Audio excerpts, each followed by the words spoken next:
Vou dar só continuidade ao que foi até ministrado pelo nosso pastor Ivani a respeito da autolibertação, no sentido de que quando Cristo faz parte da nossa vida, nós nos alimentamos da porção dele, e a partir dele é que a gente promove essa libertação de dentro para fora.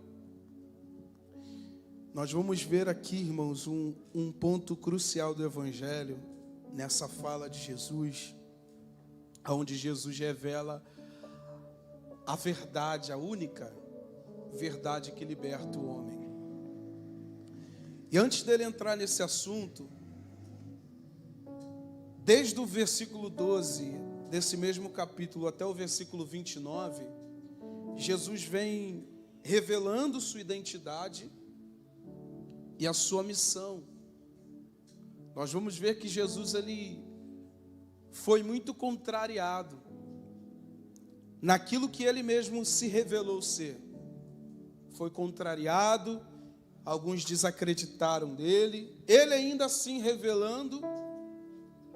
Se você for pegar desde o começo do capítulo 8, você vai entender o porquê. Desde quando eles duvidaram da autoridade de Jesus, Jesus ele vai afirmar no decorrer do capítulo 8 que ele é um caminho de luz, porque ele é a luz do mundo, e quem o segue não andará em trevas. Se eu ando com Jesus, não há possibilidade de eu trilhar em trevas. Por isso que ele diz: eu sou a luz do mundo, quem me segue não andará. Não há possibilidade, irmãos. Deus é a luz e nele não há trevas, ou seja, nele não há pecado. Quando Jesus diz que ele é a luz, ele é a verdade, ele é o que resplandece a santidade do Senhor, e não tem como quem segui-lo, no sentido de acompanhar a ele, andar em trevas, pecado. Não há possibilidade. Seguindo ele, andando com ele. Ele também revela que ele testifica do Pai, o Pai testifica dele.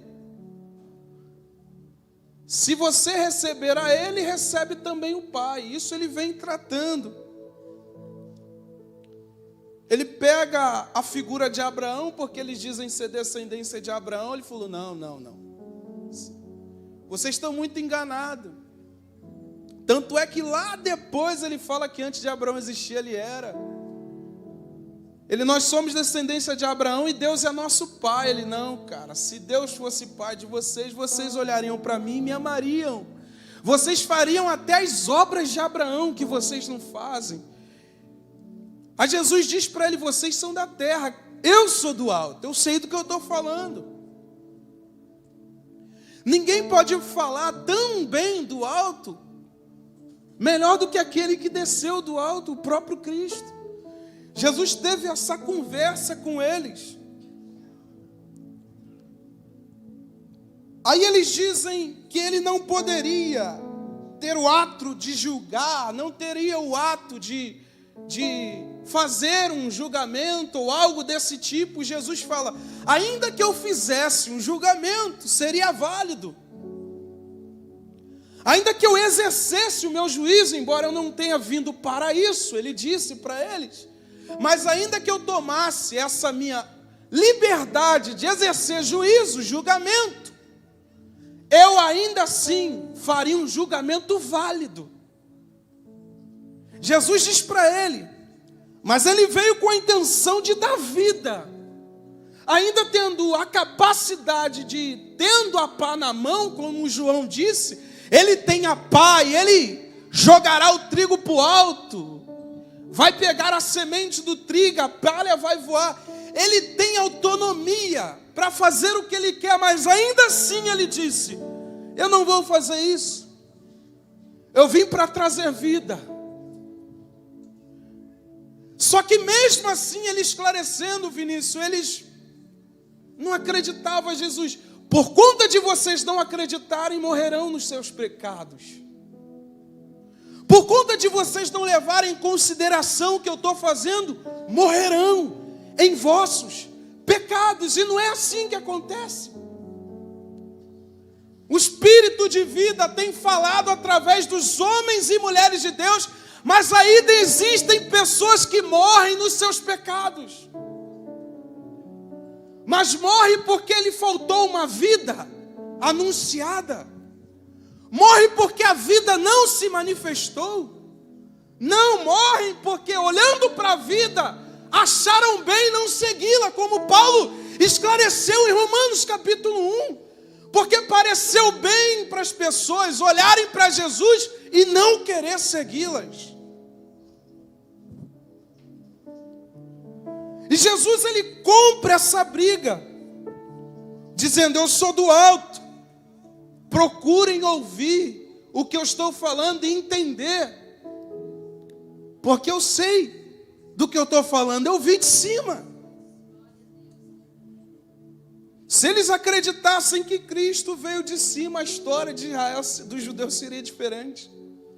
Não foi porque sempre tinha alguém contrariando, sempre tinha alguém não querendo. Será? Não, ele é só um Zé Ninguém. Ele é só um filho de carpinteiro, filho de José e Maria. Quem é ele? Com que autoridade você faz essas coisas? Não. Jesus não veio, e algumas pessoas acham que Jesus veio galopante, com os seus sandais, chamando atenção. Não, Jesus veio numa ótica que ninguém poderia olhar para ele se não fosse pela fé, porque essa foi a expectativa dele. Isaías disse que quando ele se manifestasse, ninguém olharia para ele com gosto. Olhariam para ele e o menosprezavam, e iriam o menosprezar. Isaías disse que não havia beleza nem formosura nele. Não havia nada que as pessoas olhassem para ele, no natural, no externo, que fizesse aquela pessoa seguir a ele. Jesus veio literalmente construir a ótica da fé dos homens que haviam perdido. Por isso que eu reforço, a gente precisa olhar não pelo externo, mas pelo interno. E para a gente olhar pelo interno, a gente precisa olhar pela fé. Olha para o teu irmão e fala: fé é a única coisa que Deus espera em todo culto que ele vem. Porque se não for de fé, no mínimo, a gente precisa ter fé. É necessário que todos aqueles que se aproximam de Deus creiam que Ele existe e que Ele é galardoador dos que o buscam. O mínimo que você pode fazer é se aproximar de mim com fé, porque só assim você se aproximará. E foi isso que aproximou esses homens de Jesus. Quando Jesus viu uma centelha de fé, Jesus olhou para eles e disse: aos que creram, o próprio texto diz: se vocês permanecerem na minha palavra, serão os meus discípulos. Jesus faz essa afirmação conhecendo os corações e conhecendo a parcela de fé de cada um que se aproximava dele. Por isso ele disse: se permanecerem. Por que ele fala assim?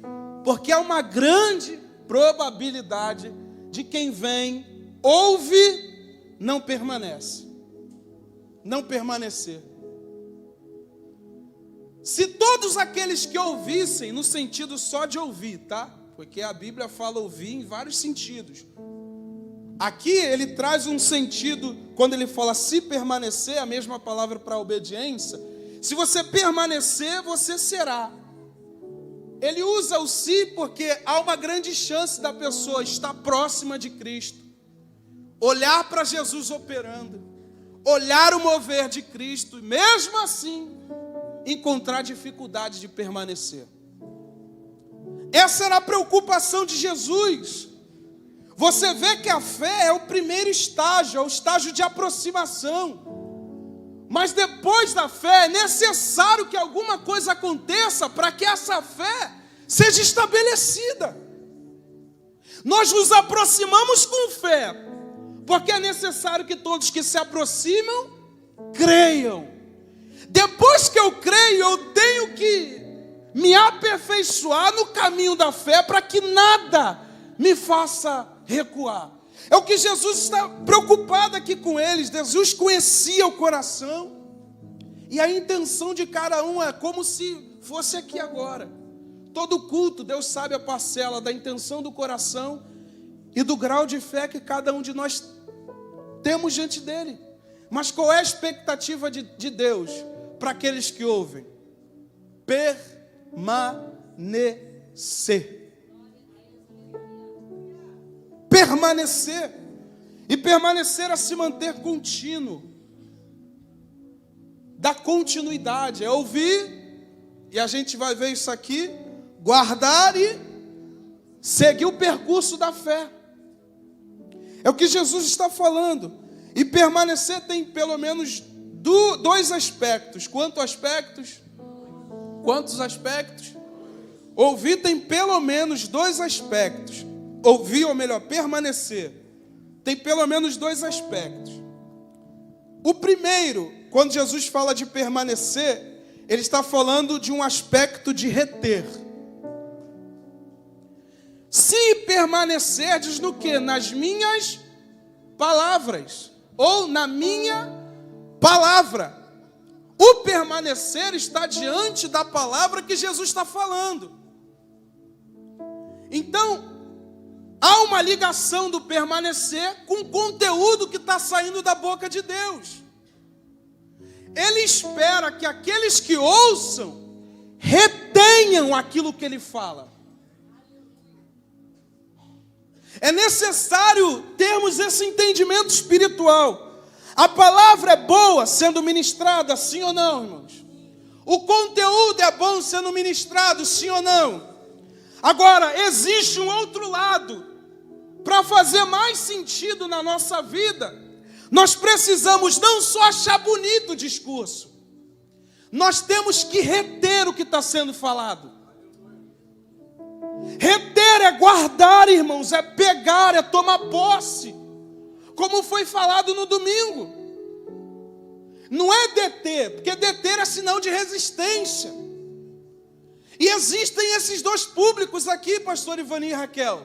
Existe o público que retém, e existe o povo que resiste. Não, quando a palavra estiver de acordo comigo, eu pego ela.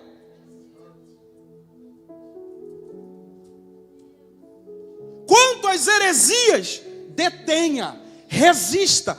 Mas quanto à palavra de Deus, retenha, coma, pegue e guarde no teu coração. Porque se nós não retermos a palavra de Deus, não tomarmos posse da palavra de Deus, não há permanência.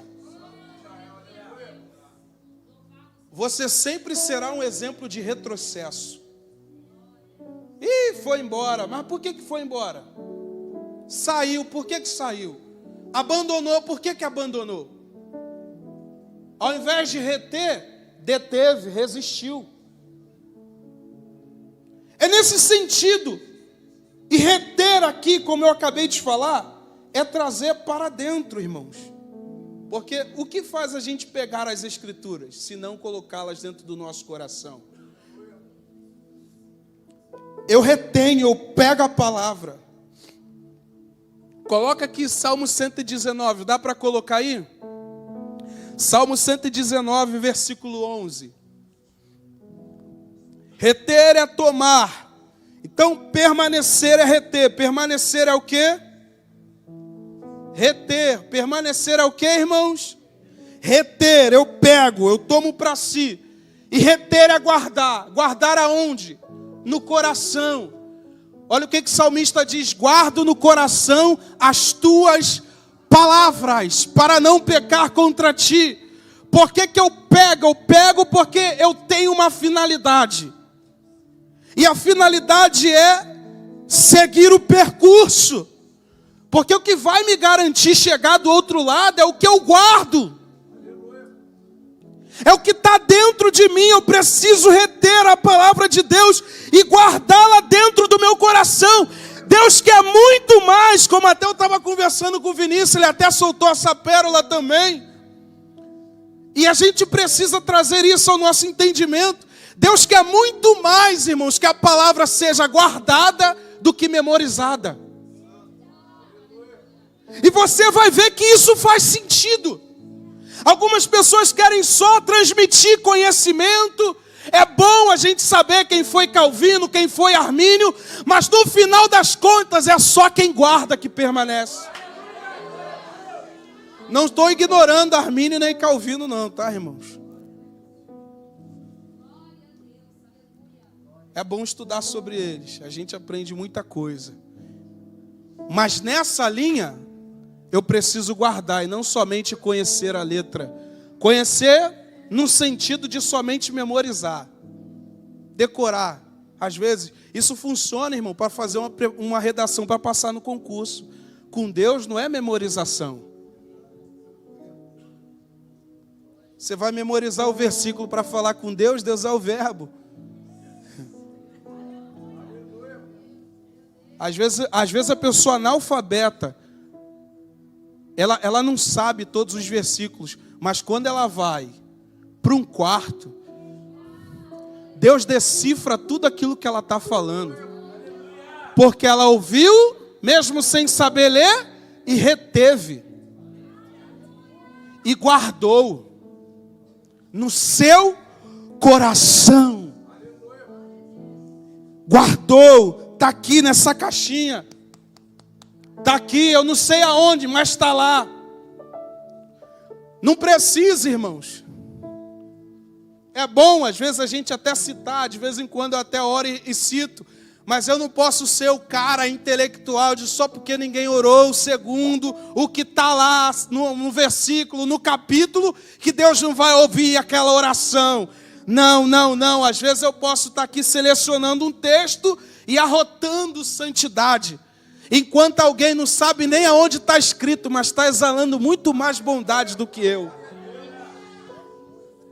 Nós precisamos reter mais a palavra. Pegar mais a palavra e deixá-la descer no nosso coração. Não estou sendo contra o conhecimento, não. Estou indo contra a hipocrisia, tá, irmãos? Conhecimento, ele é bom. O povo, quando não conhece, morre. Conhece o quê? As Escrituras. A gente precisa conhecer o Senhor, prosseguir em conhecê-lo. Se a gente não ouvir as suas obras que estão aqui, e a gente não se aprofundar no que Ele fez e no que Ele irá fazer, como que a gente... Então a gente precisa, mas é mais contra a hipocrisia, contra alguém se achar intelectual o suficiente ao ponto de só essa pessoa ser ouvida por Deus. Não, Deus quer que a gente retenha e não somente memorize. Guardar no nosso coração. Esse é o primeiro aspecto do verso 31. E o segundo, está até no mesmo Salmos.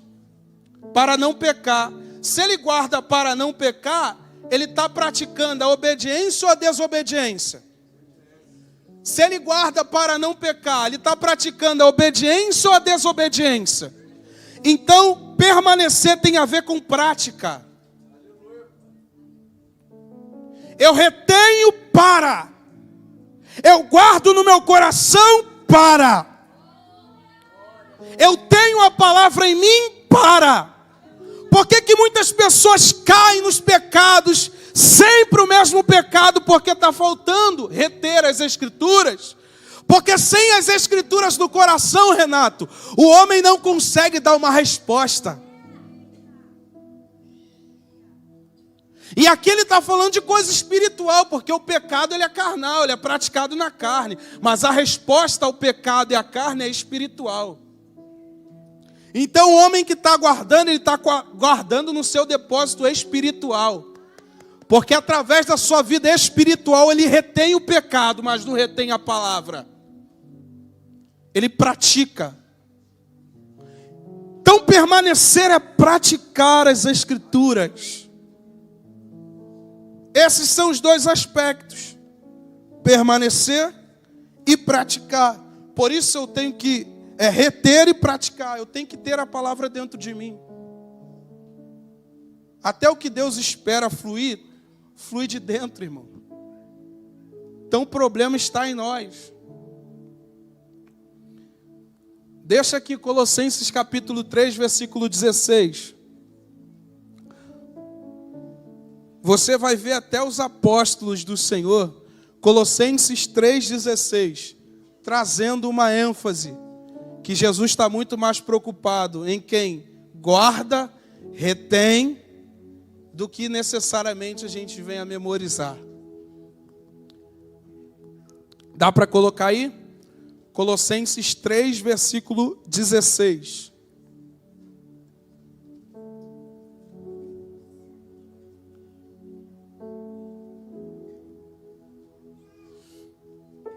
Eu vou abrindo aqui, se elas acharem. Aí eu volto. Foi? Vamos lá, no 3 a gente lê Colossenses 3,16. 3.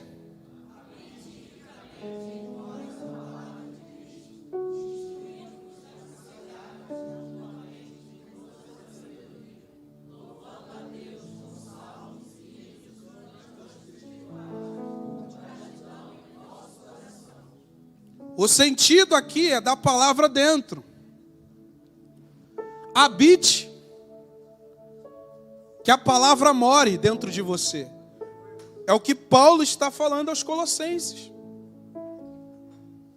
Não somente ouvir como um espectador, como um público num circo assistindo um palhaço fazendo palhaçada.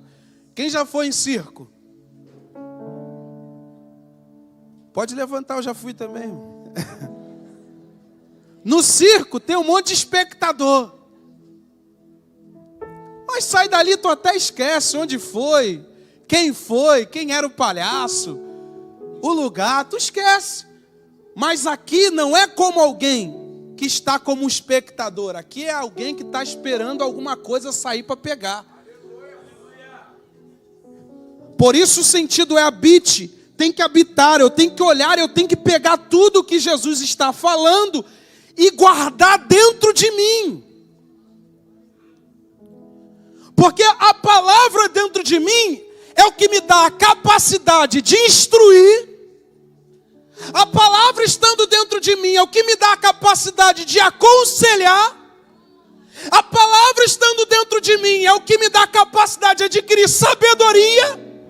A palavra estando dentro de mim é o que me dá a capacidade de salmodiar, cantar cânticos espirituais. A palavra estando dentro de mim é o que me dá a capacidade de ser grato. Está aqui, irmãos, diante de nós.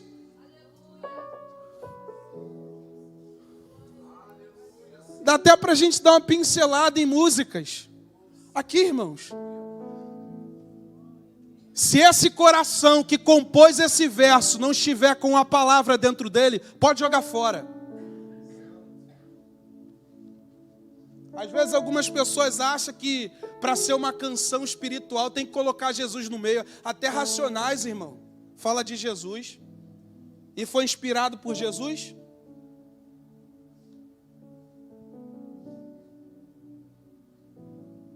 Ninguém falou. Foi. Não é citar Jesus. É Jesus ser a fonte de inspiração. Ô, irmão, leva a mão não, mas bota lá na tua caixinha Sérgio Lopes. É quadrado? É, mas eu duvido tu colocar o vinho chorar no teu quarto. O cara canta, perdoar é muito mais que estender a mão. Da onde ele tirou isso? Da onde? E dizer eu te perdoo, meu irmão, eu sempre canto essa música quando eu tenho dificuldade de perdoar alguém. Da onde saiu a inspiração desse cara? Daqui, irmãos. O Espírito fala, ele compõe. E quem ouve sabe que é cântico espiritual. Porque a palavra está dizendo literalmente o que a gente está lendo. Pode deixar esse versículo aqui. cânticos espirituais saem da boca de Deus, do coração de Deus. Então eu tenho que me identificar, tem que mexer comigo, tem que falar com o homem que Deus criou dentro de mim, o homem espiritual.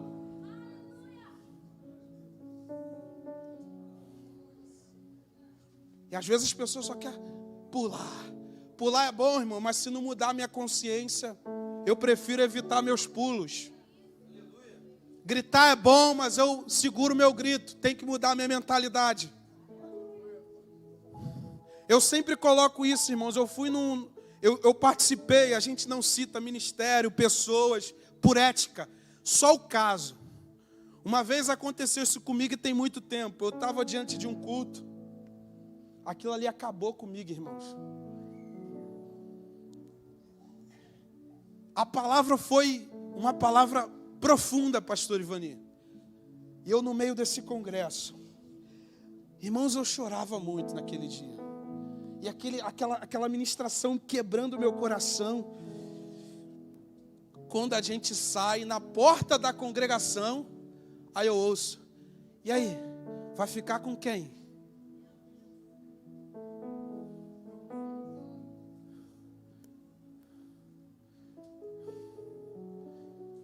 Qual vai ser a festinha que a gente vai?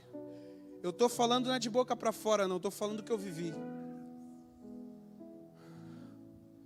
Eu vou para o retiro. Eu vou ver se o retiro é bacana.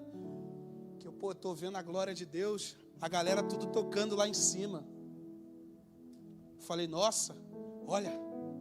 Como se você olhasse para o Lucas e falasse, olha, cara, o Lucas é... Mas não estou falando do Lucas não, nem da galera daqui, tá bom? Aconteceu muito tempo. E eu fui. E dentro desse retiro, eu tive a minha decepção de olhar para a galera que estava em cima do púlpito, xingar. Irmãos, a gente precisa saber o que a gente faz diante dele. Eu falei, Senhor, esse público é o mesmo público que estava lá no congresso. É isso mesmo? Que estava lá, eu te amo, Senhor. E uma choradeira em cima do púlpito. Quando eu olho, é palavrão, é perversidade, é saidinha, indo para um retiro espiritual. Meu Deus do céu! Irmão, será que só eu sou maluco para pensar isso? Como é que a gente fere a santidade do Senhor, brinca com Ele? O que o Senhor espera é que a gente venha reter a palavra dEle no nosso coração, para que tudo que a gente faça se torne uma resposta espiritual. Aí a gente entra, não precisa ninguém fazer nada, a gente já consegue discernir Ele no ambiente. Aí você olha, nossa cara, estava dando vontade de gritar aqui, ou minha vontade de cair no chão. Você está aqui, irmão? Você acha que eu estou aqui arrotando santidade? Eu temo esses pés que sobem nesse púlpito, descer desse púlpito com a mesma seriedade quando sobe. Eu temo, irmão. Por isso que eu não venho sem reservas. Eu falo mesmo, o Espírito Santo vai.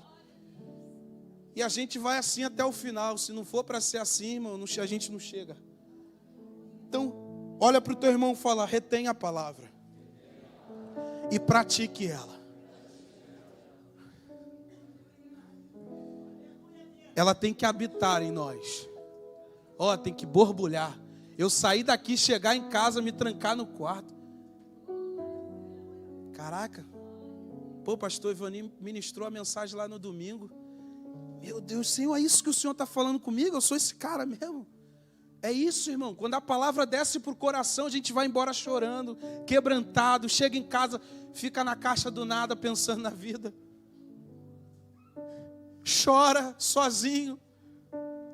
Aí vai, almoça, acorda no café da manhã, vai tomar um café chorando, vai almoçar chorando, está conversando com alguém, do nada chora, do nada para, meu Deus, eu preciso mais do Senhor. O que é isso? Reter a palavra, pegar a palavra, e a palavra está no nosso coração. E a palavra se encarrega de me mostrar quem eu sou, pecador, indigno, mas digno na pessoa de Jesus. E olhar e falar: Deus, eu não sou nada, mas a tua palavra me faz ser alguma coisa. Me faz te dar alguma coisa. Aí a gente vem com salmos, hinos, cânticos espirituais, gratidão. Tudo que a gente faz, alguém vai apertar a tua mão na portaria e tu já vai sentir um choque no teu espírito. Fala: cara, que aperto de mão diferente. Alguém vai falar: vem cá, cara, toma um café, até o café vai estar ungido. Brincadeira, tá, irmão? Mas, vai. Estou falando que o Geraldo bota azeite no café, não, tá? Só canela.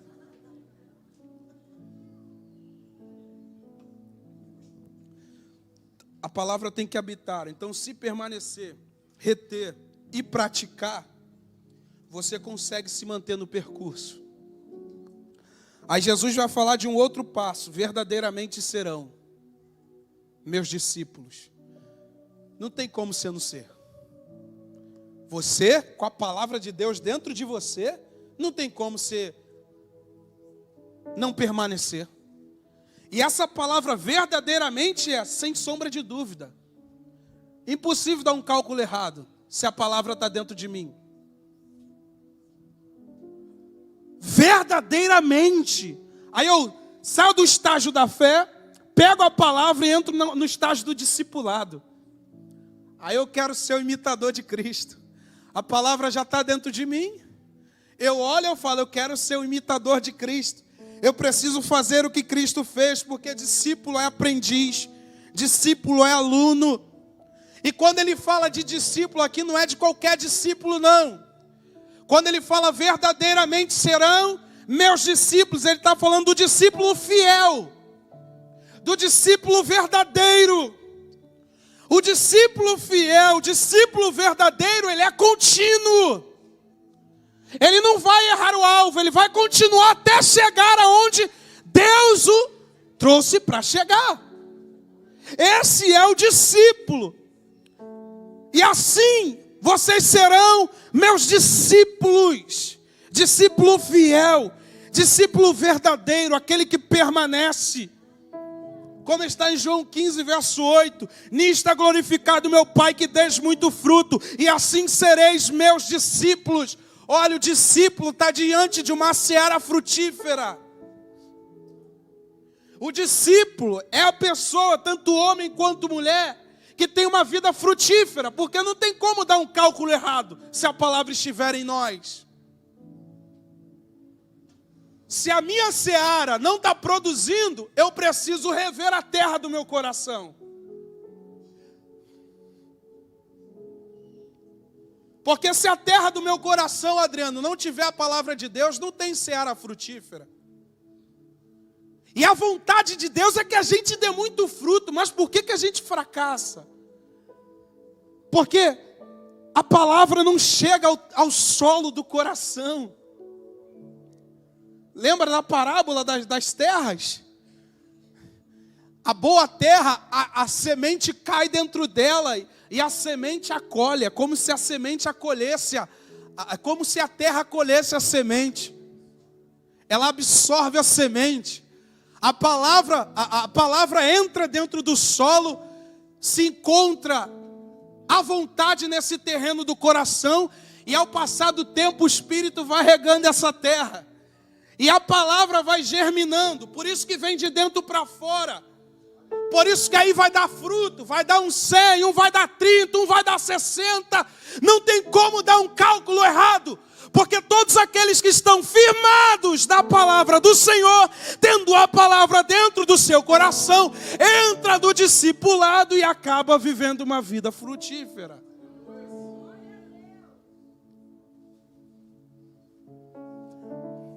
Guarda a palavra.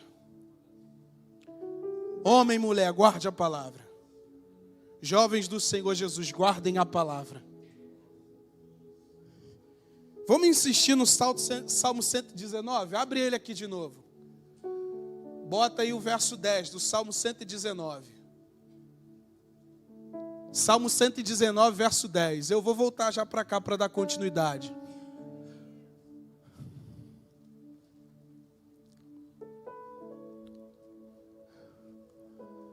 De todo o coração te busquei, não me deixeis fugir. Bota o verso 9 aí para mim, fazendo favor. Um verso antes. De que maneira poderá o jovem guardar puro, conservar puro o seu caminho? Isso aqui não serve só para os jovens, não. Depende de quem se acha jovem. Amém? Observando-o, segundo a tua palavra. Observando quem, irmãos? O caminho, conforme a palavra do Senhor. Esses que guardam a palavra conseguem até lutar contra o diabo. Esses que retêm a palavra no seu coração lutam até contra o diabo. Bota no verso 8 para ver se é esse verso que eu estou querendo achar também aqui. Não é o 8 não. Mas deixa eu achar aqui rapidinho. Pode deixar esse aí. Eu acho que é o mais à frente. Mas para eles não ficar caçando lá, deixa eu abrir aqui.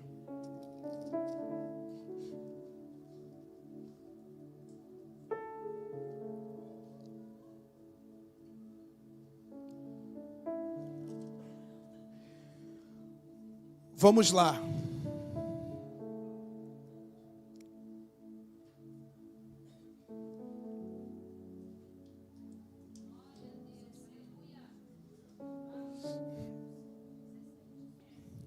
Vamos lá.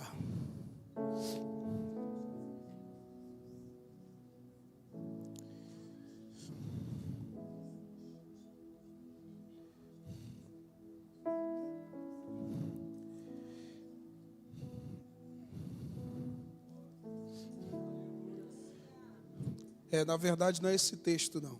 É um outro texto. Mas esse texto serve. Eu não vou falar o texto, porque eu queria abrir o texto aqui para poder discorrer ele. Mas enfim. O sentido é que eu escondo a palavra no meu coração. E quando eu escondo a palavra no meu coração, quando a palavra de Deus ela encontra em mim uma terra fértil, eu produzo, eu desenvolvo. E automaticamente eu consigo dar uma resposta, até mesmo ao diabo. Quando a palavra está em meu coração. O texto ele fala justamente a respeito disso. É que eu citei um texto e eu abri outro texto. Como eu não lembro do texto, não tem como eu ler ele aqui. Mas o sentido é esse. Oi? Aí, ó, viu? Provérbios 4, 23, coloca aqui. Me salvou aí, Adriano. Aplaude o Senhor pela vida do Adriano.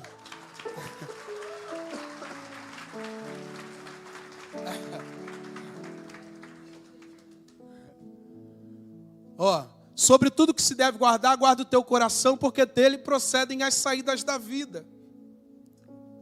Eu tenho que guardar o meu coração, e a palavra do Senhor tem que estar dentro dele. Para que assim eu consiga ter uma vereda digna diante do Senhor. Porque que muitos falham no seu discipulado e não alcançam literalmente o propósito estabelecido. Porque o seu coração não se torna uma boa terra. E por conta desse coração não se tornar uma boa terra, a palavra de Deus não germina.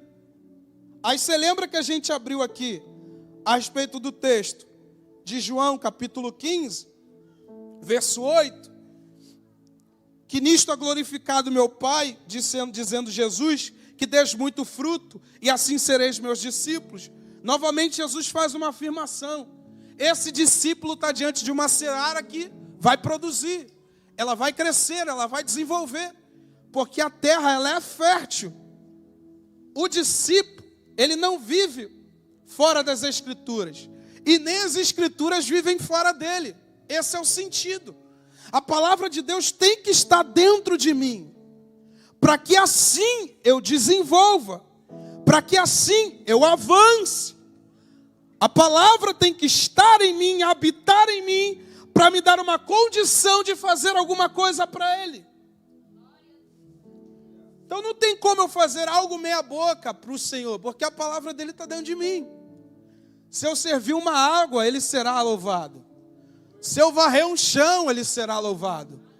Se eu servir uma coxinha na cantina, Ele será louvado. Se eu ceder meu lugar para um irmão sentar na cadeira, Ele será louvado. Se eu sequer fizer qualquer tipo de coisa, se eu entrar até em silêncio e sentar na cadeira, Ele será louvado. Porque Ele vai olhar para essa terra do meu coração e Ele vai ver que é uma terra fértil. O discípulo verdadeiro, ele permanece.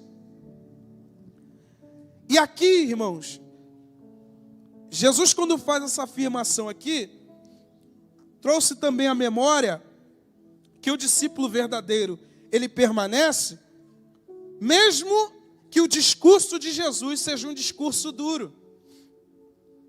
Porque alguns discípulos, por conta do discurso de Jesus ser um pouco mais ríspido, vão embora. E isso Jesus explica vivenciando lá no capítulo 6. Lá no capítulo 6, ele revela que Ele é o pão vivo que desceu do céu. E Ele diz que é preciso se alimentar dele para ter vida. E no final, Ele vai falar que aquele que come da sua carne, ou seja, se alimenta dele, que Ele é o pão vivo que desceu do céu, e bebe do seu sangue, esse receberá a vida. Esse mesmo público de discípulos que lá em João capítulo 6 o abandonaram, foram os mesmos discípulos que estavam quando Jesus multiplicou pão e peixe. Jesus tinha acabado de multiplicar pão e peixe no capítulo 6. Jesus vai para Cafarnaum, atravessa o mar. Os discípulos vão em outro barco atrás dele. E a multidão vai atrás de Jesus. Quando a multidão vai atrás de Jesus, quando ele chega, eles falam: mestre, quando o Senhor chegou aqui? Aí ele diz para eles: olha, vocês me buscam não pelos sinais. Vocês me buscam porque vocês tiveram uma satisfação carnal. Vocês vieram pelo pão que eu multipliquei e pelo peixe. Aí Jesus vai e diz para ele: olha, trabalhem, se esforcem, não pelo alimento que perece, mas pelo alimento que permanece para sempre. E o Filho do Homem, ele está falando de si mesmo, vos dá. Eles contrariam Jesus. Então nos faz algum sinal para que a gente acredite, porque nossos pais comeram do maná do deserto. A Jesus, mas não foi Moisés que deu maná para vocês no deserto. Quem deu maná para vocês foi o Pai. E esse maná, esse pão desceu do alto e Ele dá vida ao mundo. Aí eles então, achando que Jesus era um bobo da corte, vão olhar para Jesus e falar: então nos dá desse pão. Jesus, era essa fala que eu queria ouvir mesmo de vocês. Eu sou o pão vivo que desceu do céu. Daí que Jesus começa a falar: quem se alimenta de mim terá vida. Só que no final desse discurso, muitos dos seus discípulos o abandonaram.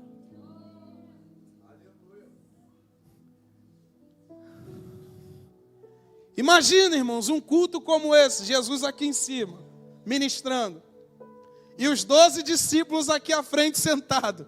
Jesus de repente fala: quem não quiser comer da minha carne, do meu sangue, não vai ter vida não.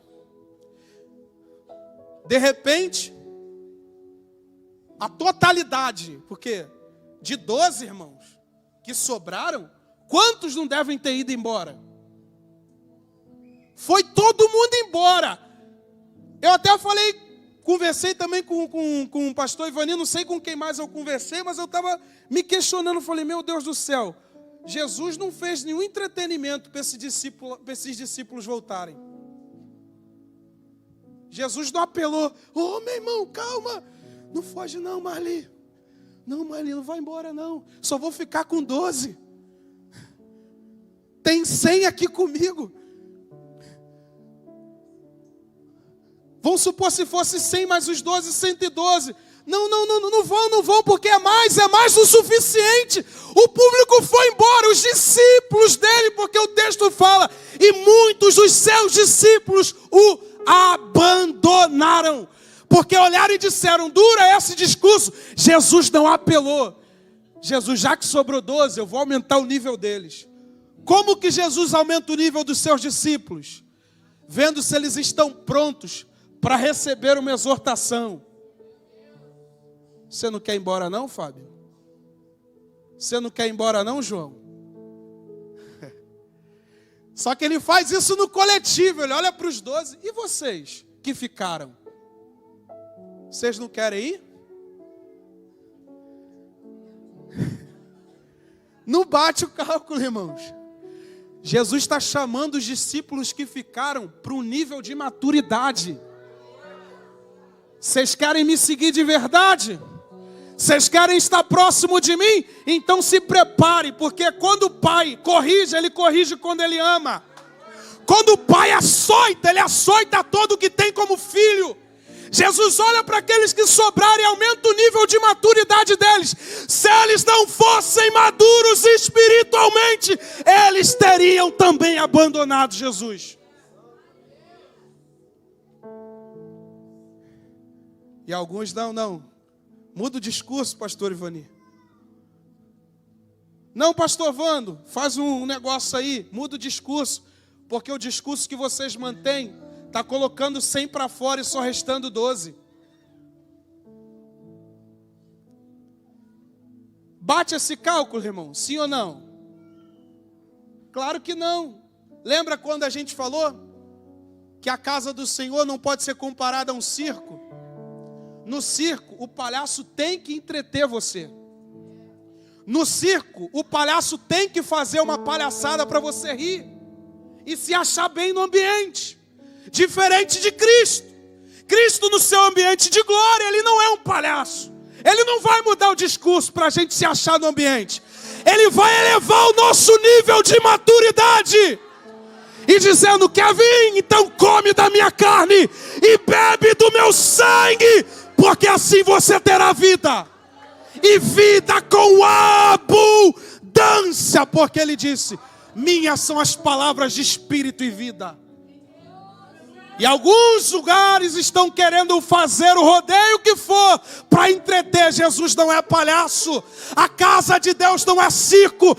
Ele não foi levantado para entreter ninguém. Ele foi levantado para dar vida. Ele foi levantado para dar salvação.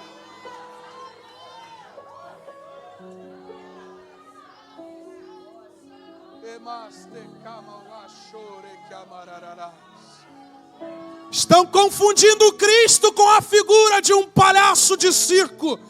Como se Cristo tivesse que nos alegrar todas as vezes que a gente entrasse diante dele.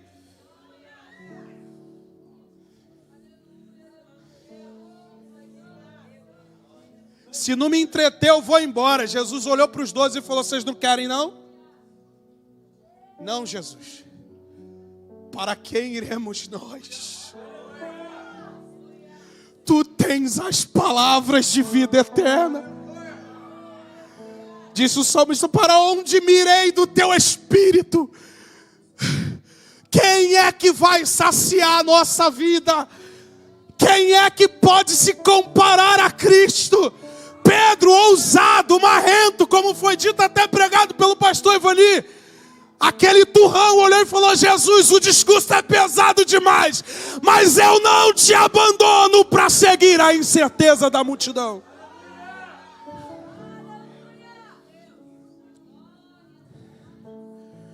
Ele está elevando o nível. Não confunda casa espiritual com casa de entretenimento. Nem sempre o sermão de Jesus vai nos alegrar.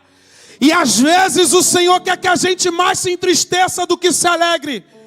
Porque enquanto muitos se alegram, pecam naquilo que é óbvio, mas aquele que se arrepende, se entristece, alcança a misericórdia e se encontra no caminho de vida.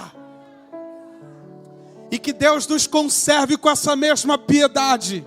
E que Deus nos conserve com essa mesma garra. E que Deus nos conserve com esse mesmo sermão. Porque a casa dele é uma casa espiritual.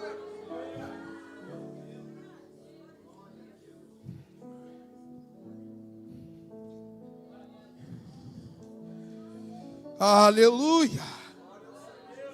De vez em quando eu olho, é a casa de Deus ou é o quê? É circo, é tudo, menos casa de Deus. Não, a gente tem que fazer uma estratégia para o jovem, que o jovem tem que queimar energia. Tem que criar night, tem que criar o bar, tem que criar... Não, irmãos. Se os jovens não pegar esse negócio aqui e engolir no espírito... Eu tenho 28 anos, sou jovem ainda.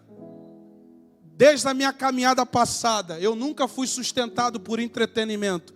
E não vou mudar o meu discurso. Se a palavra não for capaz de te alimentar, você vai forrosear no mundo inteiro e nunca vai encontrar um alicerce. Porque o alicerce está na palavra de Cristo, na pessoa de Cristo. Se Cristo não for o tutano da nossa vida, cara, você vai forrosear no mundo e nada vai sustentar você. Agora, quando a gente tem a palavra no coração, pastor Ivani, alguns vão dizer: ei, rapaz, você não pode mais falar dele.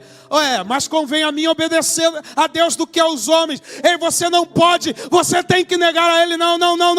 Eu sou capaz de passar por tudo, mas eu não sou capaz de mudar o meu alicerce.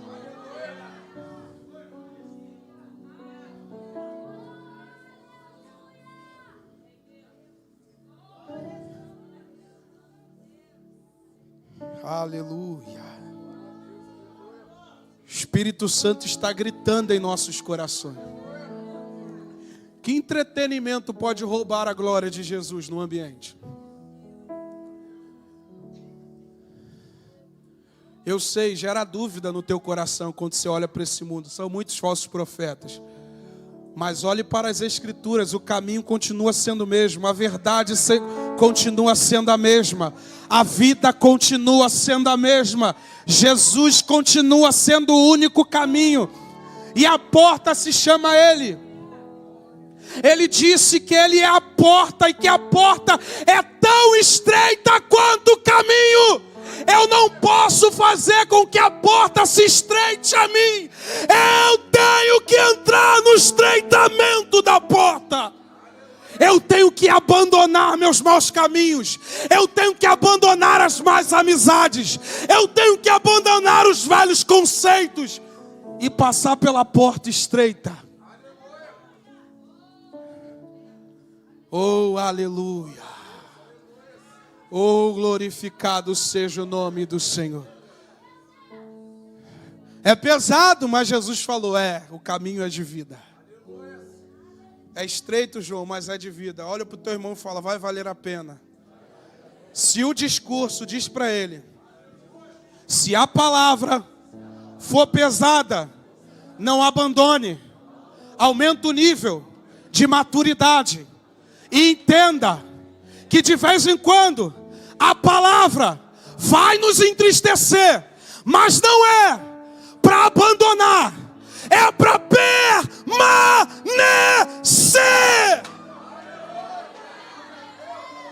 Permaneça, vai até o final, com a preciosa semente, andando, chorando, porque com certeza voltará com os seus feixos.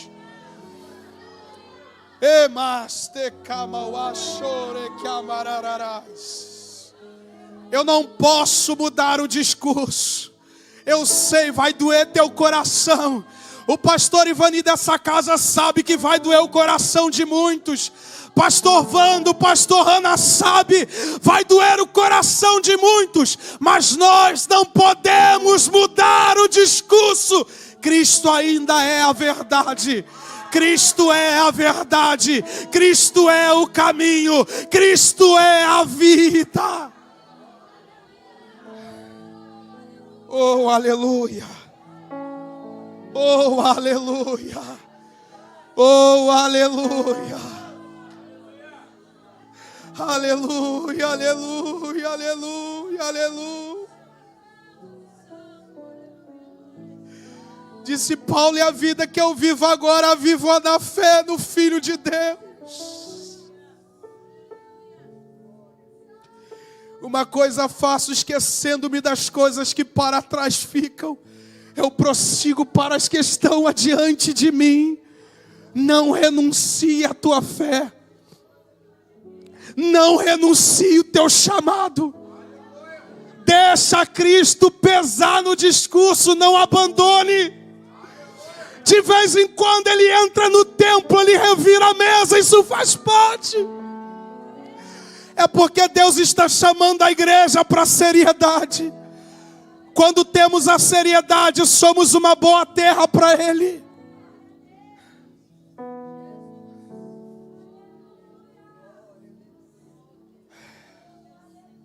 O discurso verdadeiro, pastor Ivani, ele vai até o final.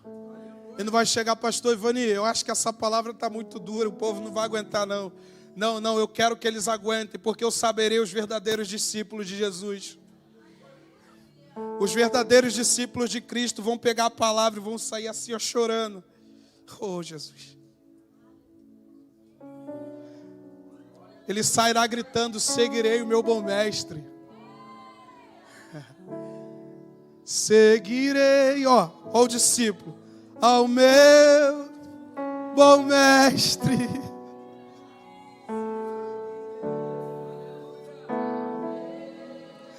E assim a igreja vai seguindo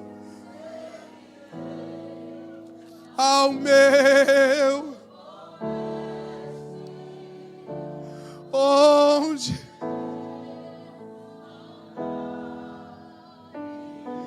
seguirei.